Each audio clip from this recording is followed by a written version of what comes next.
આજે કોંઢ ખાતે સૌ અમારા આગેવાનો તાલુકા પંચાયતના પ્રમુખથી લઈ અમારા સિનિયર દેવપાલભાઈ, કનકસિંહ, શક્તિસિંહ, સૌ સામાજિક આગેવાનોની અને સૌ ખેડૂતો સાથેનો આજે સંવાદનો હતું.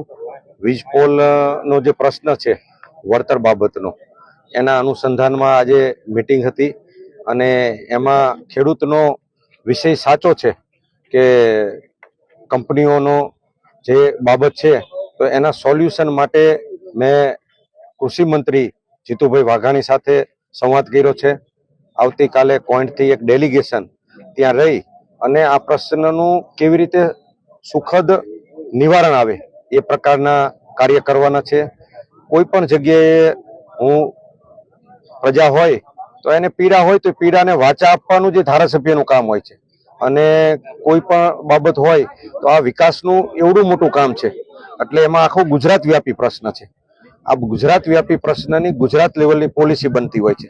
એ પોલિસી બનાવવાની દિશામાં સરકારને અમે બધાએ રજૂઆત કરી છે અને એમાં મને વિશ્વાસ છે કે સુખદ નિવારણ આવશે.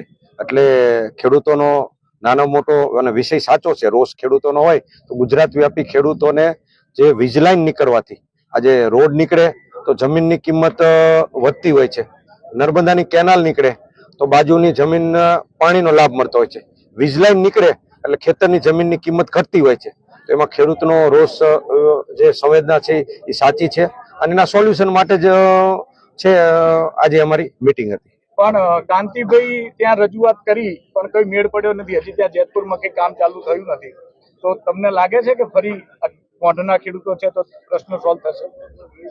મેં કાલે કૃષિ મંત્રીશ્રીનો સમય એટલે લીધો છે અને મને વિશ્વાસ છે અને મારા પૂર્ણતાથી પ્રયત્ન હશે કે આખા ગુજરાત વ્યાપી પ્રશ્નમાં સૌ સાથે મળી અને સારામાં સારી સુખદ પોલિસી આવશે. ખેડૂતો માટેની આ સરકાર છે. ગરીબો, યુવાનો, ખેડૂતો અને મહિલા માટે કામ કરતી સરકાર છે. વડાપ્રધાન નરેન્દ્રભાઈ મોદી સાહેબે એમની જે નીતિઓ છે એ ખેડૂત લક્ષી નીતિ છે, યુવા લક્ષી, મહિલા લક્ષી, ગરીબો લક્ષી નીતિ છે. એટલે મને વિશ્વાસ છે 100% એ રિઝલ્ટ આવશે અને આ કંપની ફોર પ્રોફિટ કામ કરતી હોય છે તો કંપનીના ખેડૂતના ભોગે કંપનીનો વિકાસ ન હોય એટલે ખેડૂતોને ન્યાય મળશે, ખેડૂતોને સમાધાન થશે એવો મને વિશ્વાસ છે અને મારા પૂર્ણતાથી પ્રયત્ન રહેશે.